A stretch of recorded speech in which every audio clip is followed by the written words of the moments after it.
కోడికత్తి కేసులో నిందితుడు శ్రీనివాస్తో దళిత సంఘాల ఐక్యవేదిక నాయకుడు బూసి వెంకటరమణ జైల్లో ములాఖత్ అయ్యారు. ఈ సందర్భంగా ఆయన మాట్లాడుతూ నిందితుడు శ్రీనివాస్ ఉదయం నుంచి దీక్షలో ఉన్నాడని, జైలు అధికారులు ఈ సాయంత్రానికి గాని అనుమతి ఇవ్వలేమని చెప్పారన్నారు. ఆయన శ్రీనివాస్ దీక్ష ప్రారంభించారని పేర్కొన్నారు.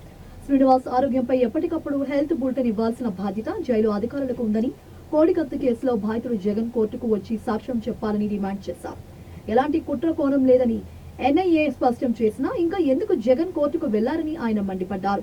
శ్రీనివాస్ ను జైల్లో మగ్గేలా చేసి బయటకు రానివ్వకుండా కుట్ర జరుగుతోందని వాపోయారు. శ్రీనివాస్ బయటకు వస్తే జగన్ కు ఎన్నికల ముందు చిక్కులు తప్పవని ఆపుతున్నారని ఆగ్రహం వ్యక్తం చేశారు. కాగా ఇటీవల ప్రభుత్వం ఎస్సీలపై కోర్టులో ఉన్న 19 కేసులను ఇటీవల ఎత్తివేసినప్పటికీ శ్రీనివాస్ విషయంలో ఎందుకు ఉదారత చూపించలేకపోతున్నారని నిలదీసిన ఆయన దీనికి మూల్యం చెల్లించుకోక తప్పదని హెచ్చరించారు. అనంతరం దళిత సంఘం నాయకుడు కొత్తపల్లి వెంకటరమణ మాట్లాడుతూ అంబేద్కర్ భారీ విగ్రహాన్ని ఆవిష్కరించేందుకు సీఎం ఉత్సాహం చూపిస్తున్నారని, కానీ ఏళ్ల తరబడి రిమాండ్ ఖైదీగా ఉన్న దళితుడైన శ్రీనివాస్ పై ఎందుకు కక్షపూరితంగా ఉన్నారన్నారు. దళితుల పట్ల కపట ప్రేమ చూపిస్తున్న జగన్ కు రాబోయే ఎన్నికల్లో పరాభవం తప్పదని మండిపడ్డారు.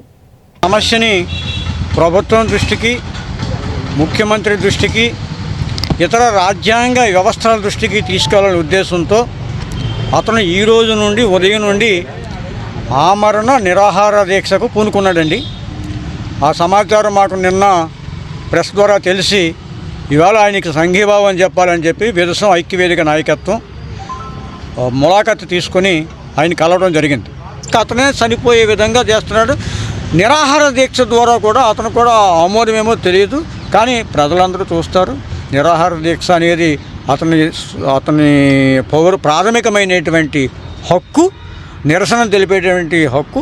ఆ హక్కు ద్వారా అతను ఇవాళ ప్రభుత్వానికి, ప్రభుత్వ రాజ్యాంగ సంస్థలకి తన బాధని మీకు తెలియజేయమని నాకు చెప్పాడు.